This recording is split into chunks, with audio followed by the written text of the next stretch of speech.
Film की शुरुआत होती है एक इंडस्ट्री की मालकिन को दिखाते हुए जिसका नाम विक्टोरिया है। उसकी इंडस्ट्री में हाई टेक्नोलॉजी चीजें बनाई जाती थी। वो आज यहाँ खुद काम कर रही थी, जो पिछले काफी अरसे से एक चीज की खोज कर रही थी। तब उसका साइंटिस्ट कहता है कि वो चीज हमें यहाँ भी नहीं मिलेगी। उनके सामने एक काफी बड़ी चीज को तोड़ा जाता है, जिसके अंदर से हमें बीटल की शक्ल में बनी एक डिवाइस नजर आती है, जिसका नाम बीटल स्कैरिप होता है, जो कि असल में एक एलियन टेक्नोलॉजी है। बीटल यानी कि एक कीड़े की शक्ल। अब हम एयरपोर्ट पर एक लड़के जेमी को देखते हैं, जो कि लॉ की पढ़ाई करके वापस आ रहा था। एयरपोर्ट पर उसकी पूरी फैमिली थी जो उसका इंतजार कर रही थी, और जेमी इन सब से मिलता है। अंकल उसके साइंटिस्ट थे जो गाड़ी में बैठकर इन सब का इंतजार कर रही थी। जिसके बाद ये पूरी फैमिली पास के होटल में जाती है। यहाँ जेमी की बहन बताती है कि हमारे हालात बहुत खराब हैं, जिसमें हमारा घर भी बिकने वाला है। बिजनेस में डैड को काफी नुकसान हुआ है। ये सुनकर जेमी काफी परेशान हो गया। कहता है कि ये बात मुझे पहले बता देनी चाहिए थी, मैं तब वापस आ जाता। जिस पर उसकी मॉम कहने लगी कि बेटा, हम चाहते थे कि हमारी फैमिली में से कोई पढ़ा लिखा हो, इसलिए हमने तुम्हें लॉ पढ़ाने के लिए भेजा। अब तुम आ गई हो पढ़ाई करके, तो सब ठीक हो जाएगा। जिसके बाद ये फैमिली घर वापस आ गई। वो कहता है कि मैं बहुत जल्द अच्छा सा काम करके इतने पैसे कमाऊंगा कि अपनी फैमिली को अमीर इलाके में ले जाऊंगा। फिर अगले ही दिन हम जेमी को काफी आलीशान घर के सामने देखते हैं, जहाँ उसकी बहन कहती है, आ जाओ जेमी, सफाई करो आकर। दरअसल वो दोनों यहाँ पर जॉब कर रही थी और फिलहाल उनके पास करने का यही काम था। इतने ही देर में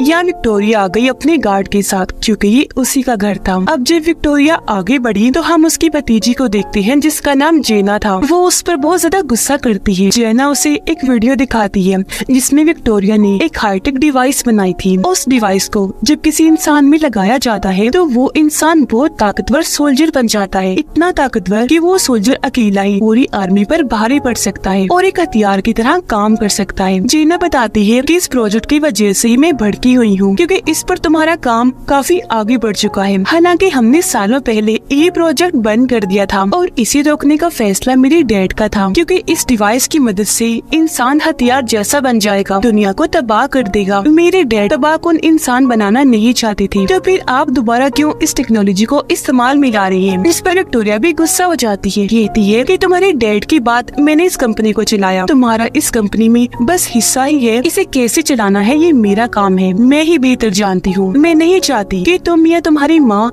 मेरी इस काम में दखल दो। तभी यहाँ जेमी आ गया, जो उनकी बहस में बोल पड़ता है। अब ये चीज विक्टोरिया को पसंद नहीं आती कि एक नौकर हमारी बात में घुस आया, इसीलिए वो जेमी और उसकी बहन को नौकरी से निकाल देती है। वो दोनों बहन भाई घर से बाहर आकर जब गाड़ी का इंतजार करने लगी तो उनके पास जेना आती है। वो जेमी को कहती है कि माफ करना, मेरी वजह से तुम्हारी नौकरी चली गई, कल ऑफिस आओ, मैं तुम्हें कोई छोटी मोटी नौकरी दिलवा दूंगी। जो कहकर वो यहाँ से चली गई। रात के वक्त जेमी अपने डैड से बातें करता है और उन्हें बताने लगा कि मैं आपके बिजनेस में होने वाले नुकसान की वजह से बहुत परेशान हूँ। इस पर उसके डैड कहते हैं, कोई बात नहीं बेटा, ऐसा तो होता रहता है, सबसे जरूरी होता है अपनों का साथ। तुम वापस आ गई हो तो इस चीज की हमें बहुत खुशी है। ये सुनकर जेमी को तसल्ली हुई और वो भी खुश हो जाता है। अगले ही दिन वो अच्छे से तैयार होकर उनकी इंडस्ट्री में पहुंचा और जब उसने जेना के बारे में पूछा तो उसे कहा जाता है कि इंतजार करे। ऊपर साइंटिस्ट जब किसी काम से जा रहा था तो जेना चुपके से उसका कार्ड चुराकर उसकी लैब में आ जाती है, जहाँ उसे बीटल स्कैरिप मिल जाता है। साइंटिस्ट दरअसल बीटल स्कैरिप का जो कोर है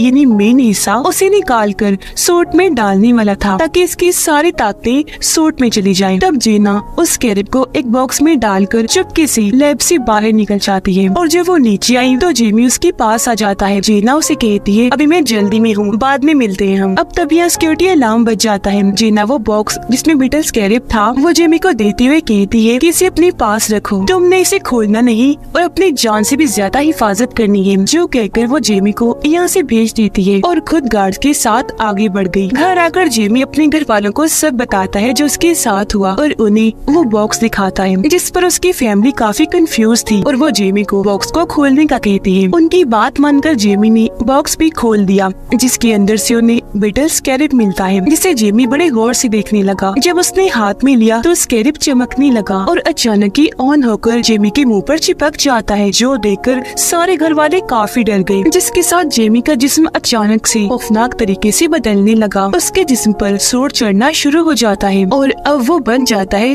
ब्लू बीटल, जो इस मूवी का नाम भी है। और अब पूरी तरह सूट जेमी को कवर कर लेता है, जिसके फौरन बाद सूट के अंदर से उसके असिस्टेंट की आवाज आने लगती है, जो दरअसल एक टेक्नोलॉजी है। वो कहती है कि जेमी, ब्लू बीटल बनने के लिए मैंने ही तुम्हें चुना है और अब तुम तैयार हो जाओ मेरी ताकतें देखने के लिए। जो कहकर जोर से जेमी को उड़ाकर वो आसमान पर ले जाती है, फिर एकदम से वापस जमीन पर ले आई, जहाँ जेमी यानी ब्लू बीटल के सामने एक बस आ रही थी। यह असिस्टेंट ने इस सूट की ताकतों को और बढ़ा दिया। वो अपनी फुल ताकत से एक्टिवेट हुआ, जिससे टकराने की वजह से बस के 2 टुकड़े हो जाते हैं। यह असिस्टेंट जेमी को समझाती है कि ब्लू बीटल सूट को कैसे इस्तेमाल करना है, जो सब बताने के बाद वो उसे घर ले आई। तब तक जेमी के जिस्म से वो सूट गायब हो चुका था। उसके जिस्म पर अब कोई कपड़े नहीं थे और क्योंकि इस सब में वो काफी थक गया था, इसीलिए वहीं बेहोश हो जाता है। काफी घंटों के बाद जब उसे होश आई तो वह बिल्कुल ठीक था। उसे अपने पीछे जब अजीब सा महसूस हुआ तो उसने अपनी कमर चेक की, जहाँ बीटल स्कैरिब उसकी पीठ के साथ चिपक गया था। ये देखकर वो काफी घबरा गया। ये तय है कि मैं इस बारे में जेना से बात करूंगा, जो बोलकर वो घर से निकल गया। थोड़ी देर बाद वो जेना को इंडस्ट्री से बाहर भागता हुआ देखता है, जहाँ उसके पीछे कुछ लोग पड़े हुए थे। जेमी जल्दी से उसे गाड़ी में बिठा लेता है, लेकिन जो लोग पीछे पड़े हुए थे वो उनकी गाड़ी पर गोलियां चलाने लगे। उनसे बचने के लिए जेमी गाड़ी तेज भगाने लगता है और अब ये अपने घर की तरफ जाने लगा। घर आकर दोनों सबसे मिलते हैं। अब जीना जेमी से पूछती है कि स्कैरिब कहाँ है, तब वो उसे अपनी पीठ दिखाते हुए कहते हैं कि देखो ये यहाँ फिक्स हो गया है, चिपक गया है। ये देखकर जीना काफी हैरान हुई। फिर बताती है कि ये इसलिए चिपका क्योंकि इसकी शक्ल बीटल जैसी जो है, और ये है बीटल स्कैरिब, जिसे पहले मेरे डैड भी इस्तेमाल किया करती थी, लेकिन अचानक वो गायब हो गई और मेरे ख्याल से अब वो नहीं रही। लेकिन जब वो जिंदा थी तो इस टेक्नोलॉजी को उन्होंने बंद कर दिया था, लेकिन मेरी आंट विक्टोरिया ने इस टेक्नोलॉजी को फिर से इस्तेमाल करना शुरू कर दिया, क्योंकि वो जानती है कि बीटल स्कैरिब के कोर में बहुत ताकत है। मेरे डैड इस बात से इत्तेफाक नहीं करते थे। उन्होंने इस बात की मुखालफत की क्योंकि उनका मानना था कि बीटल स्कैरिब खुद उस इंसान को चुनेगा कि कौन ब्लू बीटल बनेगा और उसकी ताकतें इस्तेमाल करने का असली हकदार होगा। और इस बार बीटल ने जेमी को चुना है। जेमी कहता है कि मुझे नहीं चाहिए ये, मुझे इस बीटल स्कैरिब को निकालना है, कोई हल बताओ। जिस पर जीना कहती है कि एक हल है मेरे पास, लेकिन उसके लिए मुझे एक जगह पर जाना है जिस जगह की चाबी मेरी कंपनी में है, लेकिन वहाँ जाना खतरनाक है। जिस पर जेमी के अंकल जो साइंटिस्ट थे बताते हैं कि मैंने एक ऐसी डिवाइस बनाई है जिसकी मदद से मैं एक साथ पूरे बिल्डिंग के सभी सिस्टम को हैक करके अपने कंट्रोल में कर सकता हूँ। जिसके बाद उनकी कंपनी के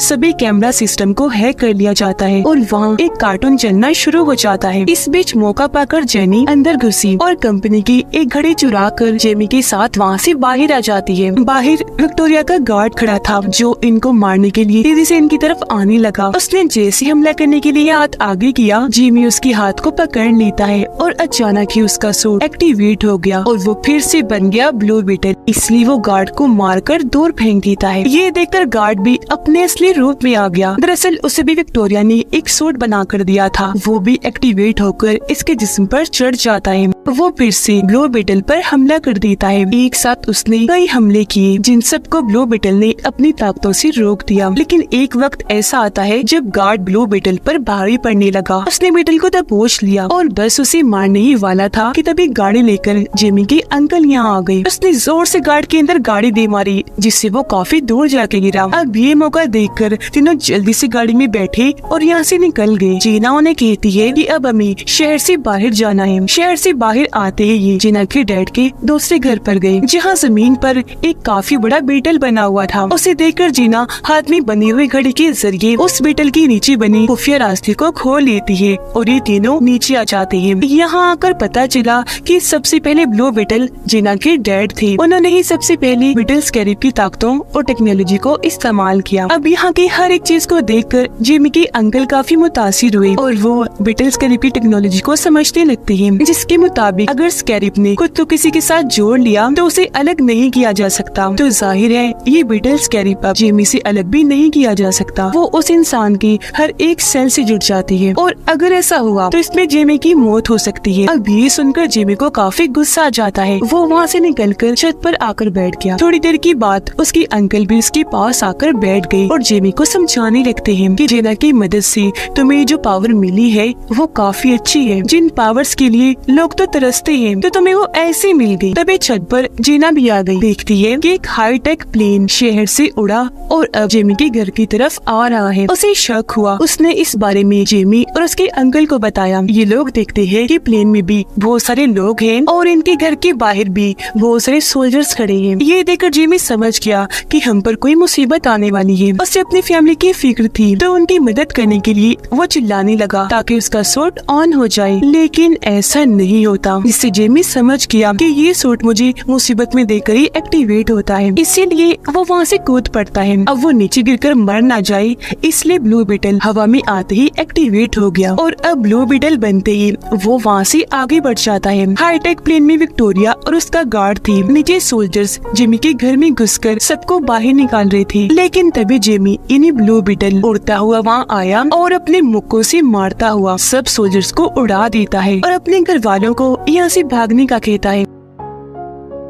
अब ब्लू बीटल की असिस्टेंट काफी बड़ी मशीन गन एक्टिवेट करती है और सभी सोल्जर्स को एक साथ उड़ाने का सोचती है। इस पर ब्लू बीटल उसे कहता है कि हम इन्हें जान से नहीं मारते, बस वैसे ही जख्मी कर देते हैं। जो कहकर वो अपनी ताकतवर मशीन को एक्टिवेट करके सबको मार मार के बेहोश कर देता है। ऊपर से विक्टोरिया का गार्ड ब्लू बीटल पर निशाना लगा के खड़ा हो जाता है ताकि एक ही झटके में वो उड़ जाए। दूसरी साइड पर बीटल भी तैयार था, लेकिन तभी बीटल ने देखा कि मेरी डैड को दौरा पड़ रहा है, इसलिए वो जल्दी से उनके पास आया। इस चीज का फायदा उठाकर गार्ड अपनी टेक्नोलॉजी से ब्लू बीटल को कमजोर करके उसे कैद कर लेता है, जिससे अब वो कुछ भी नहीं कर पा रहा था। ब्लू बीटल के सामने उसके डैड मर रहे थे और फिर पीछे से एक धमाका करके उसके पूरे ही घर को उड़ा दिया जाता है। जिसके बाद गार्ड जेमी को, जो ब्लू बीटल से बाहर आ गया था, प्लेन में उड़ाकर अपने साथ ले जाता है। उनके जाने के बाद पूरी फैमिली यहाँ आई। देखते हैं कि जेमी के डैड अब नहीं रहे, उनकी मौत हो चुकी है। ऐसे अगला दिन आ गया जहाँ उसके डैड के मरने और जेमी के जाने से सारे काफी परेशान थे। दादी सबको इकट्ठा करती है, कहती है कि कैसे भी करके हमें जेमी को बचाना है, किसी सूरत उसे नहीं खोना। इस पर जेना जवाब देती है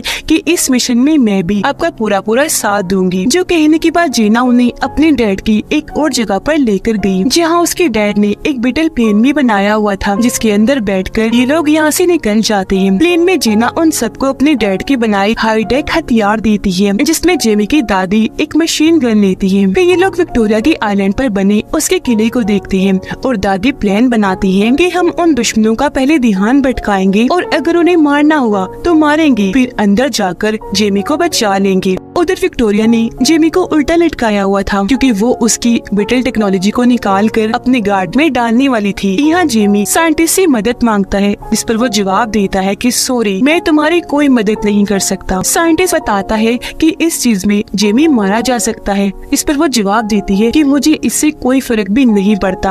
अब इतने ही देर में बाहर बीटल प्लेन से किले पर हमला कर दिया जाता है। तभी जेमी की अंकल उसे नीचे उतारकर दोबारा से शुरू कर देती है, जिससे अब वो इतना ताकत से उन पर हमला करता है कि ऊपर चढ़ने लगा। उसके पैर निकल आए थे, जिसके नीचे वो सब गार्ड को कुचलता गया और बाद में गैस छोड़कर सबको बेहोश कर देता है। अब ये लोग अंदर आ गए, जहाँ जेना लैब का रास्ता ढूंढकर उसी तरफ बढ़ने लगी। इनके सामने बहुत बड़ी कोर जैसी मशीन आ जाती है और ये वही मशीन है जिसके जरिए ब्लू बीटल की ताकतें टेक्नोलॉजी को निकाल कर गार्ड के अंदर भेजा जा रहा था। प्रोसेस शुरू हो गया, जिससे ताकतें जाने की वजह से जेमी तड़पने लगा और वो अपने ही दिमाग में कुछ सोचते हुए एक अलग ही दुनिया में चला जाता है, जहाँ उसे अपने डैड नजर आई। जब जेमी उन्हें देखता है तो काफी जज्बाती हो गया, लेकिन जेना और जेमी की बहन उस पूरे कोर पर बॉम्ब्स लगा देती है जहाँ ये ट्रांसफर का काम हो रहा था। अब ये ताकतें जाने का असर जेमी और उसके डैड दोनों महसूस कर रहे थे। उसके डैड कहते हैं, बेटा तुम्हारा दुनिया में अभी भी काम बाकी है, असली दुनिया में तुम्हें सबको बचाना है। मेरा मेरा काम यही तक था, इसलिए मैं तुमसे दूर हो गया और अब बेटा मैं तुम्हें आगे बढ़ते हुए देखना चाहता हूँ। ये कहकर वो उसे ब्लू बीटल वाला सूट दिखाती है और कहने लगे, बेटा तुम इसकी ताकतें इस्तेमाल करना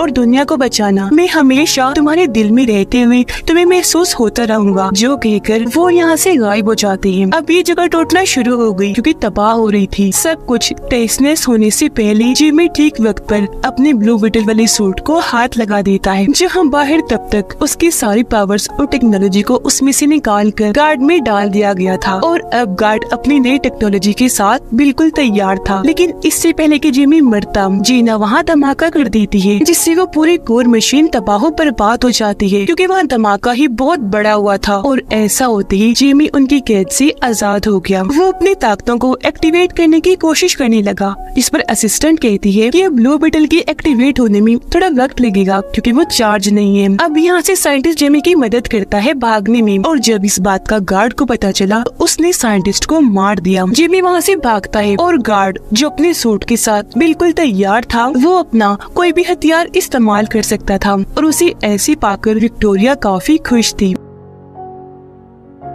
जिमी भाग रहा था और क्योंकि उसके सूट में अभी एनर्जी कम थी इसलिए बहुत सारे गार्ड्स उसे मारने के लिए आते हैं। तब ठीक मौके पर यहाँ दादी मशीन गन लेकर आ जाती है और सब गार्ड्स को उड़ाकर जिमी को बचा लेती है। ये दोबारा से भागने लगे और जो भी रास्ते में आ रहा था दादी मशीन गन से सबको मारती जा रही थी। उधर जीना को विक्टोरिया ने पकड़ लिया था और वो उसे अपने साथ ले गई। जिमी की बहन शील्ड और पंचेस इन्हीं मुक्कों वाली टेक्नोलॉजी को इस्तेमाल करके गार्ड से लड़ रही होती है और अब जिमी पर ब्लू बीटल सूट भी एक्टिवेट हो जाता है क्योंकि वो भी अब चार्ज हो चुका था। इसीलिए वो सभी गार्ड से भिड़ जाता है और उन पर हमला करके काफी बुरा मारता है। लेकिन तभी यहाँ गार्ड अपना सूट पहने आया और ब्लू बीटल पर हमला कर देता है। वो उसे उड़ाकर हवा में ले गया और अभी दोनों वहाँ एक दूसरे को मारने लगे। पहले तो दोनों ही एक दूसरे पर भारी पड़ रहे थे, लेकिन फिर गार्ड ब्लू बीटल को बहुत मारता है, जिसके बाद दोनों लड़ती लड़ती फिर से किले में आ गई और यहाँ एक दूसरे को